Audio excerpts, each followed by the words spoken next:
આમોદનગરમાં રખડતા શ્વાનોનો આતંક હવે સામાન્ય ત્રાસ નહીં પરંતુ લોહિયાળ કહેર બની ગયું છે। શહેરમાં જાણે કાયદો નહીં પરંતુ શ્વાનોનું રાજ ચાલી રહ્યું હોય તેવી ભયજનક સ્થિતિ સર્જાઈ છે। માત્ર અડધા કલાકના ટૂંકા ગાળામાં જ 7 લોકો પર હુમલો થયો હતો, જ્યારે છેલ્લા 24 કલાકમાં 4 બાળકો સહિત કુલ 11 લોકો શ્વાન આતંકનો ભોગ બન્યા છે। ઇજાગ્રસ્ત બાળકોને આમોદ સામૂહિક આરોગ્ય કેન્દ્ર અને ગંભીર હાલતમાં ભરૂચ સિવિલ હોસ્પિટલ ખસેડવાની ફરજ પડી હતી।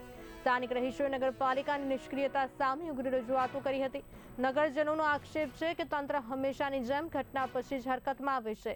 આ મામલે પાલિકાના મુખ્ય અધિકારીએ જાહેરમાં શ્વાનોને ખવડાવતા લોકો સામે દંડની ચેતવણી આપી છે, સાથે જ હેલ્પલાઇન નંબર જાહેર કરવામાં આવ્યા છે। બીજી તરફ નગરજનો સ્પષ્ટ કહી રહ્યા છે કે આ કામ ચલાવ નાટક નહીં, કાયમી ઉકેલ જોઈએ। તેઓએ નિયમિત રસીકરણ, ખસીકરણ, રખડતા શ્વાનો પર કડક નિયંત્રણ અને જવાબદારી નિશ્ચિત કરતું અમલ તંત્ર અમલમાં મૂકવાની માંગ કરી છે।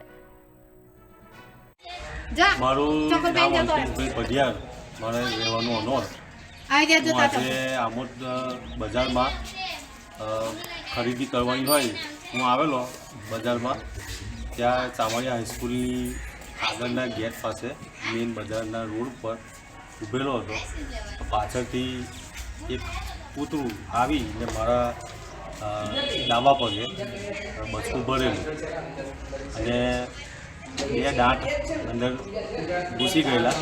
હું અત્યારે આમોદ આરોગ્ય કેન્દ્રમાં સારવાર માટે, પાટાપિંડી માટે અને ઇન્જેક્શન માટે હું અહીંયા આવેલો છું। કૂતરું થોડુંક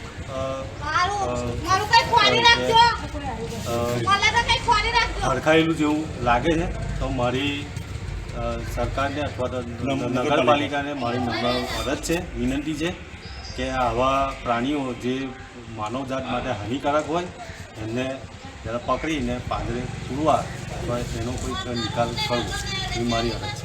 બીજા કેટલા લોકોને કરેલા છે? બીજા મારી સાથે બીજા 5 જણાને આજે એ જ સમયે એક જ કરેલું છે અને આ બીજા એક છઠ્ઠા ભાઈ હમણાં એન્ટર થયા છે, એમને પણ લગભગ મારી સાથે બીજા 6 જણ છે। એ 6 જણને કૂતરું કરડવાનો બનાવ આજે જ બનેલો છે, તો તાત્કાલિક ધોરણે કોઈ પગલાં ભરવામાં આવે એની સામે, એ મારી ફરજ છે।